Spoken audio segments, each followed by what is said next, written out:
Welcome, John, to the Leading with Empathy podcast. Thank you, mate. I've been really excited to have you on this podcast. I've known you for a number of years now, and we've known each other in a few different fields, and I've really been interested in talking to you today, really to explore the way you bring empathy to life in some of the things that you do, because you might not call it that or might not recognise it as that, but I've been very interested in watching you in the way you operate, and so thank you for coming on to the podcast today. Mate, very welcome. An absolute pleasure to be on the podcast. I'm normally sitting where you are, so I'm not used to being asked questions, but we've known each other socially, professionally, followed each other's stories and try to support where we can. So it's an absolute pleasure to be on the show. Yeah, well, we're actually in your studio, in your usual podcast studio, using all your equipment. So it does look a bit different to the usual podcast, but it's a great opportunity to come and spend some time. I want to dive in and understand a bit more about the way you do what you do. So I would describe you as probably the best networker and probably the most networked person I know, which is a real testament to you. How do you think about this idea of networking? Why do you do it? Why is it part of who you are? I think for me, it started from my mum and dad, actually. I think it kind of goes back from what I observed as a child. My dad has his own business. He's in sales in commercial vehicle spares, so in essence, spares for buses, vans and lorries.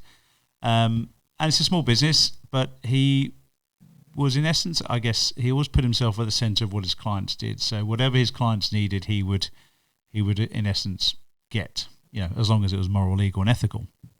But they would call him first, whatever one they needed. And then I guess, so that really invokes the sales side of things for me, because I was always curious, and it was kind of being the problem solver. And then I guess from my mum's point of view, they had a great network of friends, and they were always hosting dinner parties. I guess back when that was fashionable. Now we just eat our lot and get Uber Eats.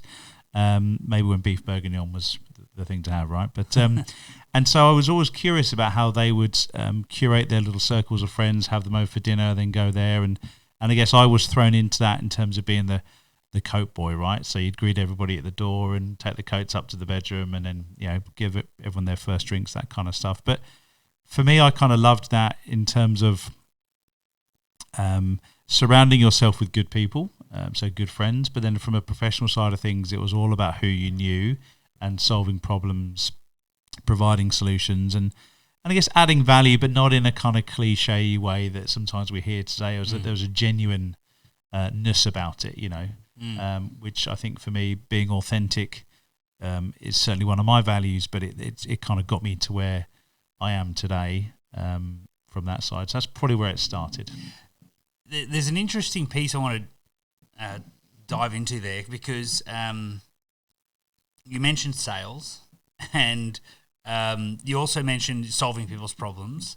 And in the worlds of your Zig Ziglars and the sales people, the gurus of the world, I always see these two different sides of what seems to be the same coin, but they look they taste very different to me. One of them is help people, serve people, give them whatever they, or help them get what they want, and you'll be rewarded, versus find out what they need and sell it to them. And the sales culture piece can be quite ruthless and direct. How do you see that? Do you see this same sort of thing in the landscape? How do you view that landscape? I might see it through different eyes to you, but how do you see that space? Look, I see it through the same space, but I think it's how you position the two. So the first piece around solving the problem, absolutely there's a space, and I guess most people don't realise there's a problem until there is a solution presented in front of them. And I think then it's when you're then kind of talking about the other piece around adding value, it's really just educating people on the process. And I guess an example for that was a lot of my background was in money transfer, so foreign exchange, and we would help a lot of POMs like me transfer money from the UK to Australia. They'd be moving over here to Australia. And so I'd have the conversation around, okay, well, you're going to transfer your pounds to Aussie dollars. Have you got your visa yet? Well, what do you mean? Okay, well, to move to Australia, you need a visa. And there are things called migration agents. You can do it yourself, but there's also business owners that practice and study this. It might be worth speaking to one of them to see if you're eligible. Oh, didn't know that. So you could kind of say, oh, what was I trying to sell to them? But no, it was actually kind of making them aware of the process. And again, you would say, well, okay, you've got your visa. How are you going to move your stuff over there? And I guess for me, it's looking at that. I always try to kind of look at that customer journey and know people that are on that journey, and then surround myself with those people. Then I'm always kind of adding value. So that's not, for me, I don't look at that as selling.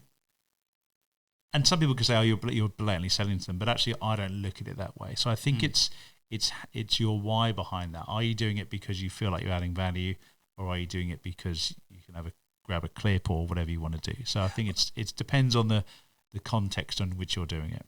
Yeah, and look, you could certainly flip that in both ways, but I think that and there's nothing wrong with either way. No, absolutely. But I think the important thing is if you can help them to understand, if they don't understand that there's a whole bunch of steps they need to go through, and let's be honest, most things are more complex than, when you look at it from the outside, they're more complex than you expect.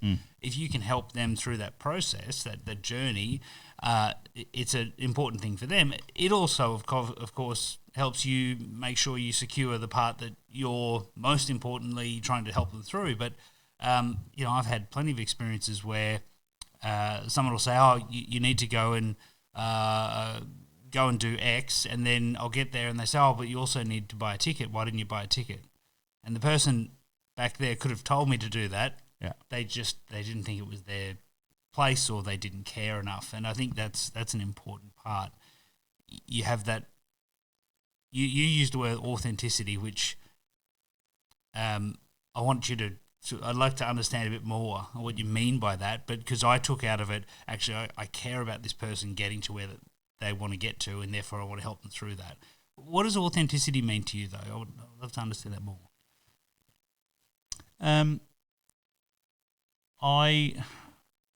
What does it mean to me? I think it's trying to appreciate and understand. If you're selling something to someone, you have almost a best practice responsibility to kind of give them as much information as possible. And I guess it depends on what you're selling, be it a product or service, or what the kind of experiences they're going through. But I think for me, the authenticity piece for me is I trust first, and then kind of am then let down. So some people go, oh, I don't, you've got to earn my trust. For me, I always flip it and say, well, why wouldn't I trust you? If I'm going into a showroom to buy a car, I would assume that person knows more about cars than I do. And actually, my friends that might listen to this know I know absolutely nothing about cars. I'm very visual and not mechanical orientated at all. So you assume, right? If I go to one of your workshops, I'm going to one of your workshops because you know more than me about what you do when it comes to diversity, teaching empathy in the workplace, leadership, that kind of stuff with your clients. So I might then leave and go, I didn't get much from that, or I didn't really have a very good experience, but I still lead with that. So I think authenticity comes from just the way you show up, the way you articulating yourself, the way you're helping your customer, your client, your friend through that journey. That's what it means to me. Because I think, especially being an expat as well, the world is a small space. Everybody starts again. And so you have to start your network again. You build again. And so, one, you take a very brave step in moving to the other side of the world. But then to start again there, it's like, I need to trust first. And then, I'm going to get burnt a few times. But then you very quickly learn who's who in your zoo and who you want to keep around. Yeah, can we talk more about the trust piece? Because I think that's right. I think authenticity, when you describe it, is a piece around how do I build trusted relationships. And I love your philosophy there of trust first. It aligns to something I often tell people in workshops, particularly in teams, is just assume good intent. Assume if someone's doing something that they've got a good intent behind it. And then look for the reasons why it was good and the right thing to do. you may well find you're disappointed at some point, but what we tend to do is look for distrust or look for reasons to not trust, start from a point of suspicion, and then it becomes very slow and messy along that process. Well, what are the things that you focus on when you're working with people that you think help build that sense of trust? Because I would hazard a guess that most of the people I would ask who know you well would absolutely trust you for everything other than advice on cars. And but you are a very trusted source, and I know personally, I know lots of people in our network who, if you said, I'll go and talk to such and such about this, it would be, absolutely have to. So what are the things you do or you focus on when you're thinking about building that trust in relationships? I think I look for people that share similar values. I think actually taking a step back, so where I started, so moving to Australia is actually a really good example because you start from a blank canvas again. So where I started was, I guess, from a professional standpoint. So when you work in a company, who are your like-minded people that you work with? Because then you can, if you get on, and that could be over a beer or a glass of wine or a game of golf, you've got a little bit of that common ground, and then you can start to get to know someone. And that you still might not like what you get to know, but you're still further ahead than when you were beforehand, right? So you're still learning. I think from then building a kind of network, it's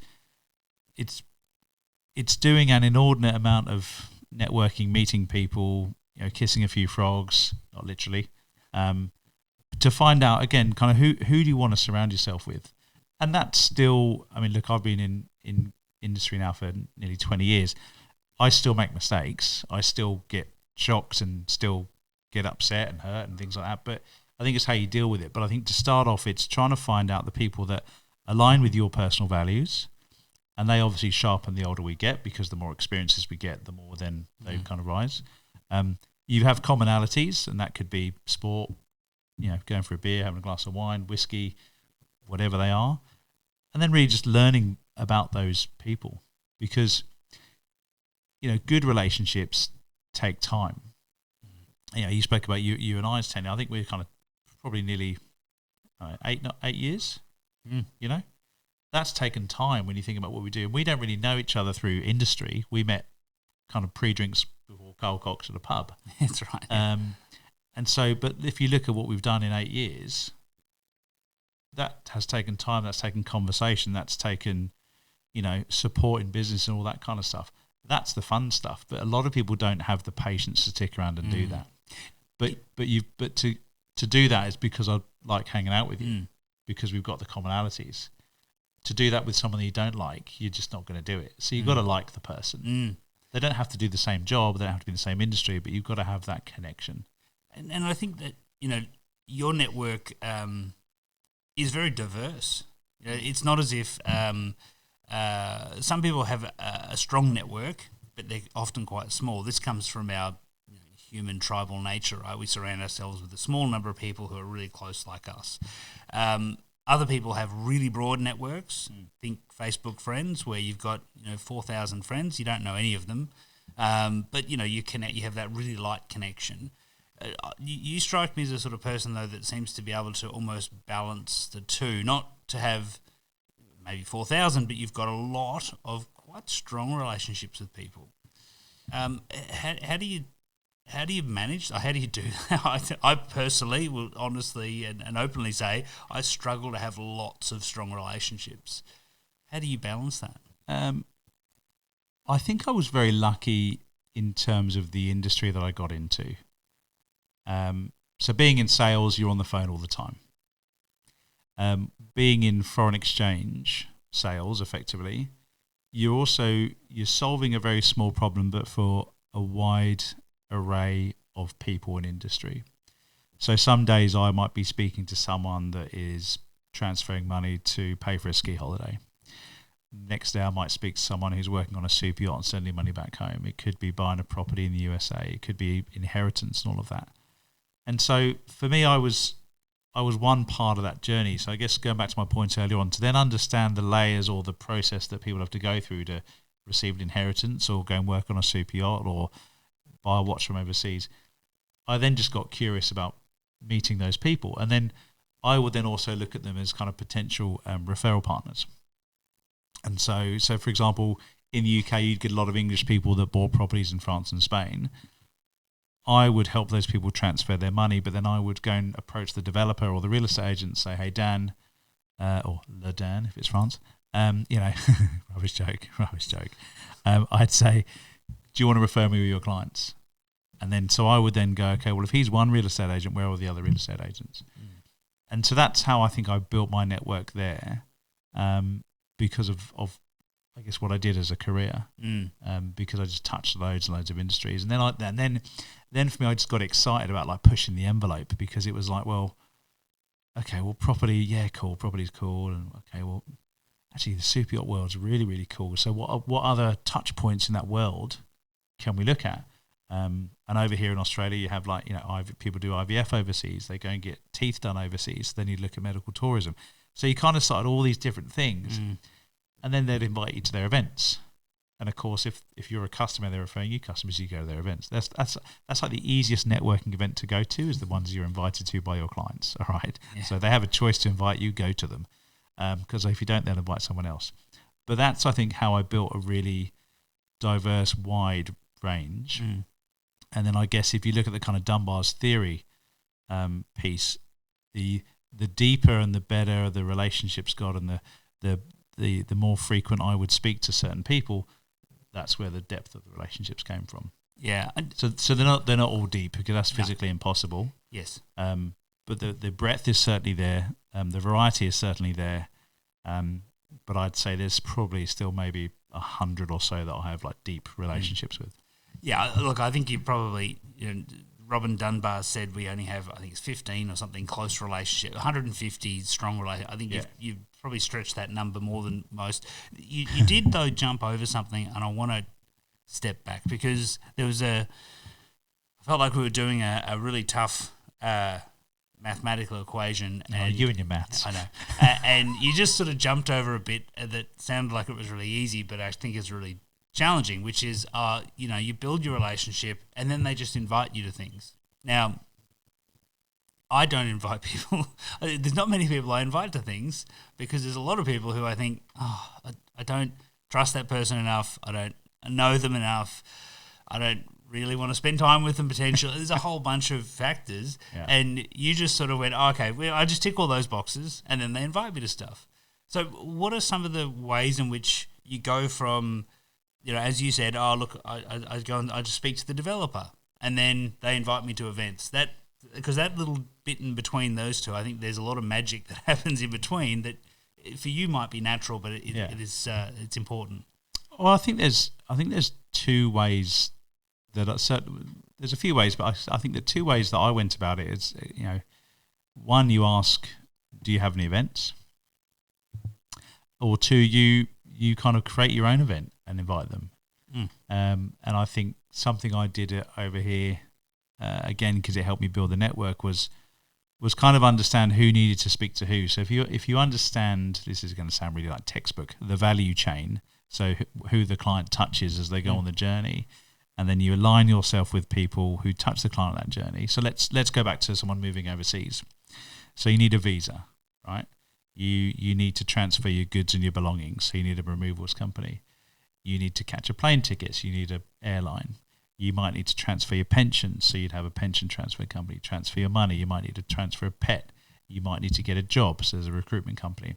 So there's like 6 different businesses that I would approach and say, tell me about your business. We deal with clients that are moving overseas. We help transfer their money. Where is it you fit into the chain? Where do you help them? Okay, great. So what do I need to listen out for to refer them to you, or what do I need to know to understand more about their part of the journey, or what have you? And then I guess what I would then do is say, well, where are the gaps in your network? So again, not everybody has the desire, case in point, to go out networking as much as I do. Not everybody knows how to. Not everybody has the bandwidth, because they might have a family, things like that. So, one of my good questions is just like, well, where are the holes in your network? I do this. I speak to people effectively for a living. I'm sure I can connect you with someone, because then that gives me the opportunity to pick up the phone to Dan. So I might speak to an HR manager or an exec leader and say, tell me about some of the challenges you're having this year. Oh, we're really trying to get our board aligned. We're trying to get our teams aligned. Okay, well, what are you looking to do? Well, we're trying to get some sessions and some workshops done. Well, what do you want to cover? Okay, do you mind if I connect you with a friend of mine who does this? Right, Dan, I just got off the phone to a client or just got off the phone to another friend. Just going to put you two together. Yeah. So I think it's just about being curious and almost putting yourself last. And I think when you're in sales, we're guilty about, and I'm super guilty about this. To the client, they are our world. To the client, what we're selling is just part of their life, right? So in property at the moment, so I'm a buyer's agent. So when we're helping a client, they are the centre of everything. For us, we are there, or they're there for us, right? But from their side of the journey, we're perhaps just something else they've got to do that year. And you'd be the same. Your clients to get a keynote is just absolutely the reason you get up out of bed in the morning. For an exec, an HR, people and culture manager, that's just something on their to-do list for that quarter or that budget or what have you. And so it's interesting when you understand that, and then you try and help them go through their to-do list. Hopefully then they go, well, what is it you do? Oh, well, I help people buy property. Or okay.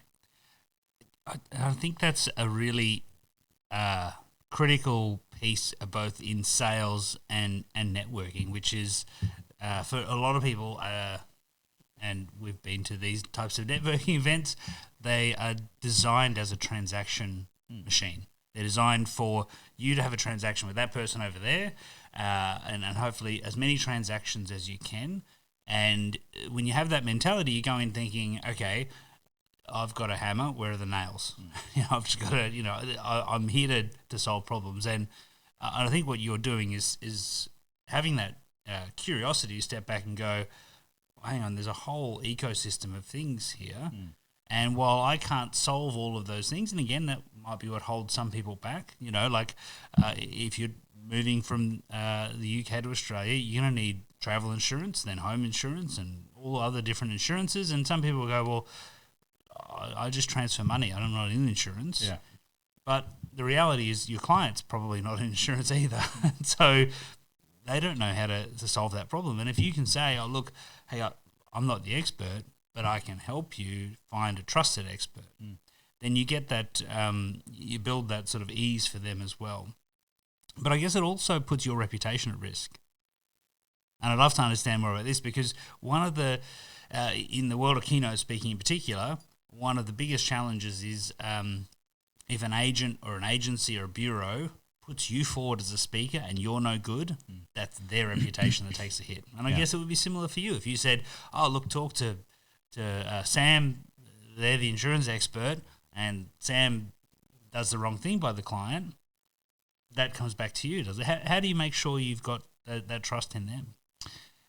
So I guess it starts with the first part, which is what you just trust. So if you're speaking with someone in insurance, you're assuming they're good at what they do because they're in insurance.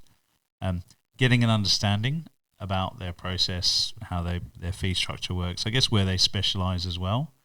And then I think testing it. We test and learn in everything we do, and so it's the same. And it sounds a little bit kind of clinical when you're speaking about with a client, but with a client you can say, look, I worked with these guys before, or look, we've just started a relationship with these guys. I'm going to connect you. I'd love to get your feedback. And actually, what I do is I circle back to both parties, and I'll go, was that a good introduction? Like, did that work? And if it's a no, okay, why not? Because again, to your point, when it's my reputation, it's also the client experience, but also the insurance broker or the referral partner's reputation as well. And they might not have done anything wrong. I might have just totally given them a rubbish introduction or misunderstood what they've been saying. So you kind of got that. It's as much as my responsibility as everybody's to give feedback, because that's how we learn. So that's how I do it. And then I guess if you're getting a consistent message of these guys are too expensive, or these guys are rubbish, or no one gets back to me, then it's passing that back to say, hey, look, I think we're going to try someone else because we're dealing with this kind of client and you need to be on the ball, or you need to be coming to the party from a price point of view. Yeah. And again, everybody charges a certain price, but the client's got to see value in that. And if you can't justify value because you're not getting back to them, or you're exorbitantly expensive, then you need to have a conversation. Yeah. And it really, again, it strikes me that the whole you look at it not as, again, the transaction, but a process of supporting people through this ecosystem, and you've mentioned the customer journey, which doesn't end once the contract's signed or once the deal's done. It's you're having that curiosity of, well, how did that go for you, and how did it go for the other side, and were you both happy, and what went wrong? Sometimes, the fault will be that actually I referred the wrong type of client to that service, or it was a bad fit for price reasons or service reasons, or there can be a whole bunch of things. But without getting the feedback, you can never improve on that. Yeah, and I think the difference is, you've used the word Aurelia a couple of times. If you're looking at it like a transaction or a relationship, it's harder but easier to build a relationship. Sorry. It's easy to do a transaction, but you got to do a lot of transactions to get to where you want to get to, wherever that is. And that could be monetary wise, it could be promotions, what have you. It's going to be slightly harder to build a relationship, but my God, is it worth it, right? To be like with your wife or with your girlfriend, it's probably harder to go, hey, I wouldn't want to go out tonight, or actually, when you said that to me a few months ago, what have you, but it's going to be better in the long run. And so I think that's the difference of, if you're in the business to build relationships, you're going to go further than if you just want to just knock transactions out of the way. And we could go off on a massive tangent here, but this is going to be something around where, for me, a lot of I've kind of witnessed a lot of the remote working, and where a lot of people are still working, but they're more transactional in their approach. A lot of the communications is on Teams and Slack and all of that. There's not a lot of learning through osmosis. There's not a lot of internal relationships.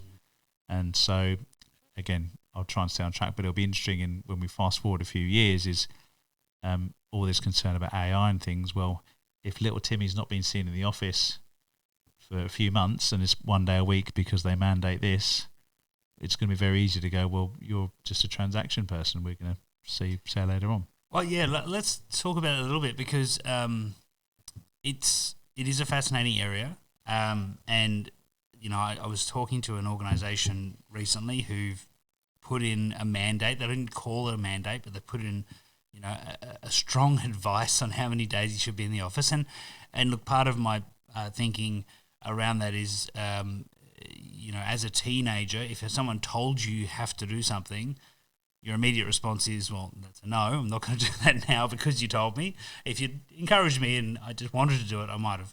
But the transactional piece becomes really interesting in, if I ask people a series of questions and I give them multiple choice questions, I'll get a set of answers. If I ask them and they have to respond to me verbally and have a conversation, I'll also get a set of answers, but there's a good chance that the information is going to be much richer. And, I know you do, you like having a glass of wine or having dinner with people, having coffee, chatting with people. And, that capturing that information is, as you said, it's not about what's the specifics, it's what's that broad set of information that becomes important. Well, going back to, you talk about events, right? We're all humans. And so... Mainly, yeah. So another way to build relationships is through being human. And so if you let people know what you like, what your sports team is, and I remember back in the day, this is probably talking to my age now, but on the CRM you log down, who the football team was and how many children they had and when the kid's birthday was and all that kind of stuff. But that was just conversational pieces. Because you'd say on a Monday, how'd the boys go at the weekend? How's the game? See the game? And it sounds so cliche now, but they were things to help having a conversation, because everybody's human. And so I remember the first few events I did get invited to by my kind of clients and referral partners were they weren't kind of budget updates and tax updates and all that kind of stuff. It was wine tasting. It was going to track days. It was jumping in the car, going for a drive, because they knew that they were the things I liked. As a palm over here is like, who's your team? I haven't got one, So they're digging around at the moment, but that's the bit that you're going to miss with the remote working is human. How's your weekend? You're not going to write on your Teams chat, you had a massive weekend. 6-pack of wine just came in from the Hunter Valley and we managed to polish it all off. Yeah, it's fine. Oh, great. Well, little Timmy sounds exciting, doesn't he? Yeah, that's the other bit when you say about richness of conversation. It's actually the richness of the person and your people that you're dealing with, your colleagues, that you miss out on. And so, if you don't know the person, who's going to go into bat for you? Yeah, and how do you even know about some of those? There's other value chain cues that pop up around the place. How do you get any appreciation for what's going to light them up? What do they love? What do they hate? One of the things, and this is a pretty practical piece that I want to touch on because you taught me this. I wear a smartwatch. I taught you this. Yeah, wow. Yeah, this is. Can we get that as a soundbite, please? It's recorded. Absolutely recorded. I wear a smartwatch, and you convinced me that it's not very smart. You don't. You like your analog watches, which for anyone who's watching this and wasn't born recently, but who was born more recently, an analog watch is a device that you wear on your arm that only tells the time. Yes, it might give you the date as well. Sometimes the date. Those whiz-bang things. But you do that for a very specific reason, and I want you to talk sort of... you might even remember the time when you told me about it, but I think we were having a meal, and my phone buzzes and beeps all the time, and so I constantly will have a look at what's the notification, and yours doesn't. Why don't you have a smartwatch? Well, there's a few things. One, I don't need more notifications. So I have a mobile. I got my email. My clients can get me on WhatsApp. My clients can get me 24 hours a day, 7 days a week. And I think when you've got your phone and your laptop pretty much attached to you, I don't need something else to remind me. And I've been in enough meetings with people where we've been having a conversation, and sometimes actually quite a deep conversation, and their wrist has vibrated, and they've done that, they've looked at their watch, and they've lost their train of thought, and that moment, that kind of romance in the conversation has just been lost for something not very significant. Because if it was significant, someone would be on the phone or knocking through the door and saying, "Hey," and I think that for me is a little bit of it as well, as I think we miss it now. And I've got friends that have got digital watches, and they're tired all the time because they just get notifications. I'm reading a book at the moment called it's Johan something or other, Johan, and I'm trying to look it over there as well. But it's Stolen Focus, I think it's called. And we're just kind of exhausted all the time. And there's actually scientific data that's basically saying we're getting kind of more and more dumb over time goes on, because we're trying to do more at a surface level. And so a bit like friendships, we're not going deep into our friendships, and as a surface level, we're not going deep into things now, so we're not learning as much. And that's kind of why I don't have it. Plus, I do like my watches as well. You do like a good Rolex? Who doesn't like a nice Rolex? Exactly. But I think for me, it was a very telling point, because you're right. What we do constantly when we're engaging with people or even our work is we distract ourselves. And of all the things that our brain's good at, it's not good at dealing with lots of distractions. Yeah. It gets flicked around. And whether it be through notifications, phones buzzing. They used to ring as well. People would have their phones ringing and they answer it. And I think since that I've very, very conscious after that when it does buzz, I think, okay, well, there's something that I'll look at later, but that's not for me to think about, even though it can still be distracting. And that break in human connection is really interesting. How do you have you thought about how this is going to play out, given that our interactions are now being also influenced heavily by, I've got to write an email to someone, I'll just pop a few notes into ChatGPT and it'll write it for me. Do you think that's going to impact on that, again, that sense of human connection? I think there'll be, for people that know you and people that know, let me put it into another way. I was always petrified like online dating, doing all the apps and stuff like that, because I was in my mind, I've got quite a quirky sense of humour. I tend to gesticulate quite a lot. I'm quite animated, and I'm like, how do I put that in a message where you can't read context or tone? And I'm quite jovial as well, where you can't see the look on my face. Or the bright clothes, or the shirt, blazer, the pocket square, everything, right? So how do you see all that? And I think, but for the people that know me, because they know my tone, so it's like if we're on WhatsApp chatting away, and you get a sense of who that is and all that. And I think the same will be kind of ChatGPT as well. And I know you can prime them and all of that, but there'll be slip-ups, I think. There'll be bits around, okay, this isn't Dan talking. This isn't the way that Dan writes. And it will get better. I've got no doubt it will get better. But I think, like a chef, I remember an old Jamie Oliver episode where he'd almost come full circle, and he'd gone from like basic chef to the fine dining to all the whiz-bang gadgets, food process and all that.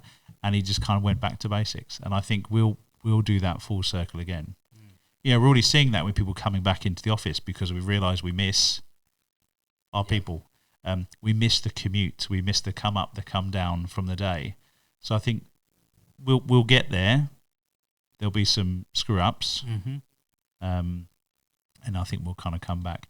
But then I actually think it will be used as a very good tool to do the stuff we don't want to do. And that's kind of okay. Like you and I spoke, a few months ago. We're talking about farmers and John Deere and things like that. That's basically a form of AI and machinery, right? But look at what it's done to help them. Yeah. One of the biggest revolutions for women's rights and equality in terms of gender was the electric washing machine. Cool. Because before the electric washing machine, as was the custom in many countries, the lady of the house would spend hours and hours hand washing clothes. On those little... on the boards and all this. And once the electric washing machine became in, it freed up a lot of time and created a lot of opportunity. And I think you're right. I think AI will be great at freeing us up for more of the human stuff. Yeah. And I think that's really the key is how do we make sure we, whether we're networking, whether building relationships for business, for socially, dating online, whatever the case might be, is that we focus on that human interaction. And, if I could try and pull some of those things that you talked about earlier, be curious in the person, what they care about, what they like, what drives them, be curious in their situation, what they're trying to achieve, and be curious in and build trusted relationships with people who can help that ecosystem to sort of thrive. Yeah. On that, here's a good example, I think, of where it can be good and bad in the sales side of things. So on LinkedIn, you can have these kind of LinkedIn messages, these things that you can send in mails and all that kind of stuff to, and LinkedIn requests. Now, for me, LinkedIn's quality, not quantity. And I get all these messages sometimes, and you can tell that they are, kind of AI generated. And I'm a bit like, well, if you're not going to take the time to say hello and be curious, why would I want to do business with you? And so, again, and here's a little tip as well. If you're on LinkedIn, when you send a little invitation, write a message. Hi, Dan, great to meet you at the event last night. Would love to learn more about your business. Give the person a chance to go, well, who is this person? Where did I meet them? Oh, and they want to have a chat. Don't sell on the first date. You got to have a dance a little bit to see if you're compatible. Sales is like dating. Especially in partnerships, which is what I do. It's like dating. Sometimes You get lucky on the first night. Sometimes it takes years. Yeah. Sometimes it doesn't work out. But you've got to participate. And so I think this is what AI will do: is people will go, I want the quick win, but I'm not going to participate. And the participation is where the learning comes from. Yeah. The screw ups, the wrong referrals, the success. Well, how was I successful there? Because if an AI bot did it, you don't know how you were successful. Yeah. Yeah. And that drives a really big challenge, right? Because in the desperate fight for efficiency and speed, we actually take away all the things that are going to make us successful in the long term. And look, if you've got a business that's you just want to sell one widget to each person and you don't care about them, then that's very different. But most of the world won't work like that, because that'll be all automated and done. Alibaba or someone else will do that for us, and then we're back to building those relationships. Look, I want to... but failure as well teaches persistence, which actually makes it even sweeter when you get there. Yeah. Like, I think, what was Edison, like 10,000 times before things went well? Like, he really wanted it to go well. Michael Jordan talks about the number of shots that he missed. Yeah. He really wanted it to go well. So imagine doing it right first time. Where's the sweetness in that? Yeah, it's... I've been doing some research around mining and heavy industry in this similar problem, where mine sites and industry sites that have low levels of incidents, reported incidents, is a warning sign that something terrible could be happening. Because what you'd expect is low incidents is good. But low incidents means there's probably incidents happening that we're not reporting, we're not talking about, we're not learning from. And one of the biggest failings you can have in any sort of site, an industry site, is one of those signs. They're actually, it used to be quite common, saying this many days since our last incident. Well, that's a terrible thing to have, isn't it? Because what it incentivizes is, don't break that. Don't say anything that's going to break that number. Yeah. Not don't do anything, because it could be an accident, right? But if something happens, don't say anything, because we could wreck that number. Yeah. And actually, as you said, the opposite's true. You should be saying, hang on, I'm interested that that relationship didn't work. Oh, I wonder what happened there. What did I do wrong? I'm going to call the person. Hey, I noticed that you didn't end up going with that person I referred you to. What's up with that? And that learning process, rather than worrying about, did I tick the box and get a successful referral or not, worrying about, well, hang on, what about that referral worked or didn't work? What about that relationship is right or wrong for those people, is really the secret sauce in there, isn't it? Yeah. Well, I think it shows that people care. And I think as a base level, we all like to be thought of. We all like to be cared about in some way, shape or form. We all like to receive affection in some way, shape or form. Now, that can be a high five, a pat on the back, kiss on the lips, smack on the bum from your partner, whatever. We all like to be thought of. And so whether that's right or wrong, the curiosity is kind of rewarded. Does that make sense? Yeah, it does. And I won't be giving you a pat on the bum or a kiss on the lips, but I often... Have a glass of wine? Yeah, we can have a glass of wine. But I do often sing your praises for the amount of energy you put into the relationships you build and the referrals you give. As I said, you're probably the most the best networker I know.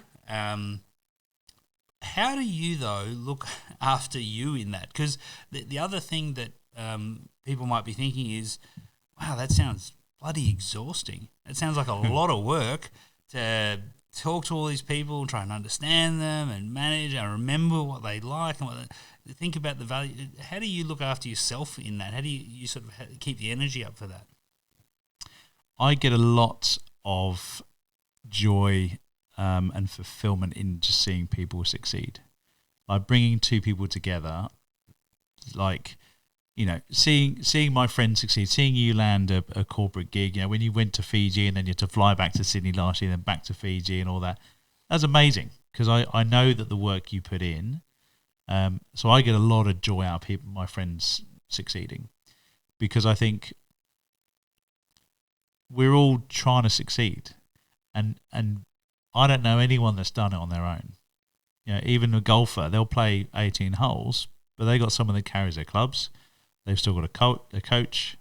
Usain Bolt still had a coach. It was him that turned up and did the race, but he still had a coach. So I think that's how I do it. And I think because it comes from a genuine and authentic place, that's where I get the energy from. And I guess hopefully it's just a bit of karma as well, right? Because you go, well, if people are succeeding, hopefully they'll think of me. And that sounds like a very whimsical place to be, but why not? Like, why not be pleased with your friends? And I think especially when you're an expat as well. I love seeing my friends over here. And when I say expats, you haven't got to be a POM, but like moving from Brisbane to Sydney, you started again. So I think to see people take a risk and start, it's like, well, why not help people? Yeah. Right? Why not? Sometimes I'll buy the big issue. This is a great little tip as well. Buy the big issue, give it back to them, sell it again.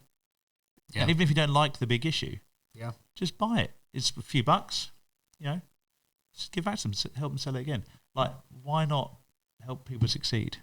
There's a little quote or a saying from Buddhism that says thousands of candles can be lit from the flame of one candle without at all diminishing the life of that candle. It's it doesn't hurt the candle to go and light other candles and create more. And I think it's a bit of the same as what you're talking about there. Actually, you going and helping others, it doesn't really diminish your sense of energy and how you show up. It actually helps you feel better about the success. And I think you're 100% right. It also lifts you up, right? If you ask anyone who knows you, they'll go, "Oh, John, yeah, you should definitely talk to John. He'll help you." And there's that sort of reciprocity that exists, even though that's probably not your intent to, I'm going to build this relationship because then they'll like me. Your intent is, I just want to help, and it comes around, right? Yeah, and I think as well, it's understanding your own value and your own skill set. And it says, like, not everybody in my network is like me, Christ, because nothing would ever get done. Imagine the amount of salmon blazers. I know. There'd be pocket square clashes everywhere. But I think it's understanding that. So it's like, I love walking into a room and owning the room. I know that is your worst nightmare, right? Unless I'm getting paid and on stage. Yeah, 100%. But it's like, well, that doesn't mean, how am I going to be? I guess I get my value, my skill in terms of networking and connecting and being curious. And because I get to meet lots of people, if I can match that with people that I know, then that's kind of okay. So I guess I've just really thought of this. When I go to a networking event or I host an event, I'm networking for like my Dunbar's family. I'm kind of looking for opportunities for everybody and seeing who I can talk to, who I can learn from, to then solve all the problems. Because I guess I'm an outsourcer by, I love outsourcing. So it's like, if I don't need to know everything, if I know good people that can do it, then it's kind of efficient. I think in Think Rich and Grow or something, the book there, they call it the mastermind group. It's just know people that can do everything. So I think that's the bit I like is, especially when you've got friends that have got great businesses or trying to do it themselves, why not go out and bat for them? Yeah. And it goes back to this saying that you sort of mentioned to me before, which is do it like you mean it.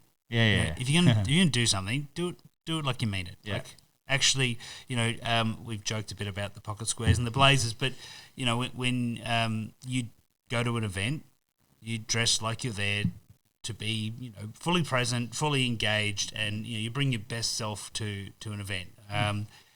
Where does that come from, and what do you think the impacts of that are? Actually, I think I've always my old man actually was always a pretty sharp dresser. He wasn't really afraid of wearing a bit of colour, a little splash of colour every now and then. And I think it kind of just comes from I have a bit of a hashtag that says not born to blend in. And I don't know, maybe I was told I was special too much as a child, but I don't know. I just think for me, why blend in when like you stand out. Like we're all unique. Yeah. And so I think the blazer thing kind of came from actually the blazer. My first blazer was it was when I was training for a boxing match, and I'd said to myself, when I win this, I would have had no alcohol for 12 weeks because that was part of the journey. And so when I win, I would have saved enough money to basically get a tailor-made blazer. And so the first salmon blazer that you're talking about, that the byproduct, that was a byproduct of me winning a charity boxing match. So on the inside, I have the date of the fight, my team, and then Big J written on the collar, which is like it was my DJ name. And I guess what I've learned over here in Australia is I have various names, and what I get called is like almost a stage of my life and who knows me at the time and what activity it was.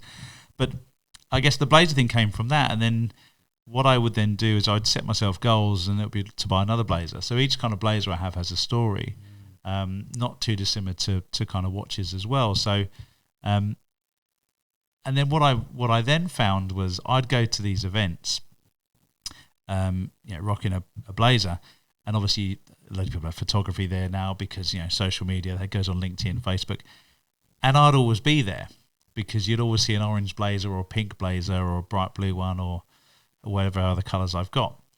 And then I'd get messages from people saying, I missed you at the event last night. I didn't see you. Or, I saw you there. How was it? Oh, I wanted to go. Was it any good? And I guess it started to just be something I was known by. It started with socks, actually. I remember being pulled up on the stage by a guy called Steve McKnight, who was quite famous for buying loads and loads of properties in Victoria, then selling them all, then buying a load of properties in the USA. And he would invite me on stage in front of thousands of people, and I'd have to show my socks because I always wore crazy socks. So I think it was just a step up on that. I guess it's about being unique, but also yourself. And so in the same way that you have your values and attributes, if people can go, oh yeah, John's always wearing a blazer or a pocket square, that's cool. That's a sense of familiarity. That's a liking to you. And we want people to like us, especially when you're in sales, I guess. You want people to remember you and like you. So if they remember me for having a pocket square and a quirky blazer and liking a glass of wine, then they're not bad things, Yeah, and look, I think it's you become the accidental influencer, right? That you don't necessarily intend to go out to. I've not been approached by anyone to be an influencer. I'm surprised. Oscar Hunt, what are you doing? Yeah. But, again, it is that wearing your heart on your sleeve, being open, trusting others first. Because, it circles back to some of those things you talked about right at the start, which was if I go in with a defensive position, I don't understand, I don't trust people, this is a bit scary, I'll play it safe, I'll pull back in my shell and don't extend that bit of trust, then other people will do the same to you. Whereas again, if you're, all out there, this is, it is what it is, and here I am, and I fully trust you, and go crazy if you think salmon's not my colour, but this is what it is. Then that again helps to facilitate that relationship, doesn't it? Yeah, and I think as well, there's also having a bit of self-confidence. So again, you're not going to go through life with everybody liking you, and that's okay because you're not going to like everybody. So I think if you're comfortable with you, and you're comfortable with how you show up, and I guess you can back it up as well, right? So, and you might get this standing up on stage. You've got full sleeve tattoo. Now, people might go, he's in my boardroom and his skin's there and he's got a full sleeve, but there's some really cool stories there. And I think again, it goes back to that depth. Why do I wear a blazer? What's the story there? Why have you got them? What's the story? And they've got some fabulous stories, right? That shows, I guess it's almost a vulnerability, right, on the person in terms of you and I, right? But there's also curiosity. And I think we would naturally, people that are curious, have you ever gone to a restaurant and you've said to the wait staff, what would you recommend? And you see their face light up, because they're kind of in the spotlight. If you go to France, where being a waiter or in the hospitality industry is like a rite of passage, it's still a very prestigious job to do. And you ask them, like, what would you recommend? They're like, that's their moment to shine. I would have this. Guarantee they never would say the most expensive thing. Guarantee. And you do it over here, and if you then give them feedback, that was really good. Thanks for your recommendation. Like, great way, because you've been a bit vulnerable. What do you like? What is it you like? Do you have any allergies? Like, you're invoking a conversation. You're starting a relationship, and actually, it wasn't to my liking. Okay, no worries at all. Thanks. We'll next time. That's kind of what it's about. And that's where the magic kind of starts. So I think when you then start that in a business world, to start on an even playing field, but as a wanting to learn and wanting to be curious, you then have a conversation. And there's a natural part when you chat. It's like when someone says, how are you? And you go, yeah, fine, thanks. How are you? You don't just go, yeah, fine, thanks, and carry on, right? So when someone asks, when something you say to someone, so, what brought you here? What is it you do? How do you know these guys? That's nice. Where did you get that from? There's going to be a natural, well, so what are you doing here? And then you can have a chat. Yeah.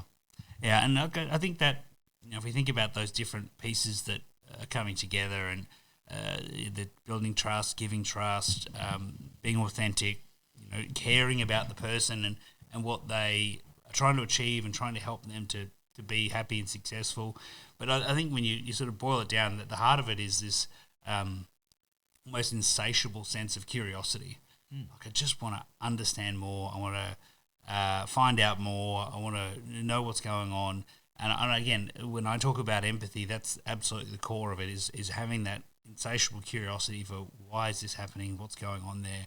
And I think that really embodies why you are so successful at doing what you do, because you have that natural sense of curiosity for everyone and anyone that you come across. Well, thank you. But I also want to.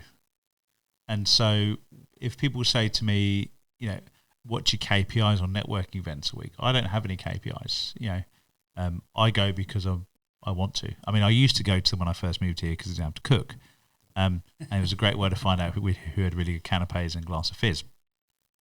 But you've got to want to. And so I go back to when you're working in sales or when you're in a kind of customer-facing role, you got to care about what you're talking about, because no one likes to be sold to, because everyone can smell it a mile off. That's why all the kind of mass marketing on social media didn't work, because it wasn't a platform ready to be sold to.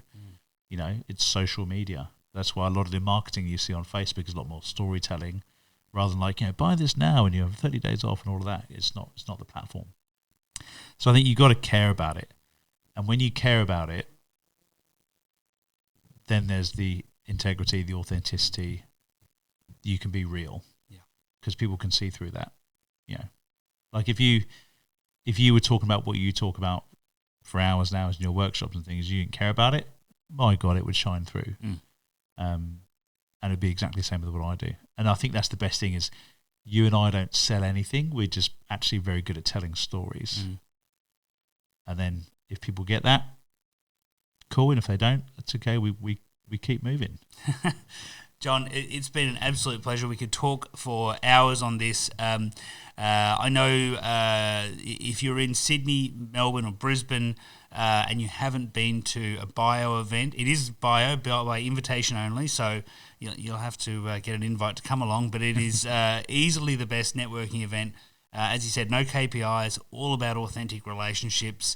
There's no, transactional selling. It's all about building those partnerships. And, it's great that you've used that as a vehicle to take that caring curiosity and authenticity that sits in you and actually share that with others. Because I know myself and many others who are part of the bio family have really felt that deeper connection. So, John, thanks so much. It's been great having a chat in your beautiful home, and really look forward to grabbing that glass of wine you talked about. Absolutely. Cheers. Thanks so much.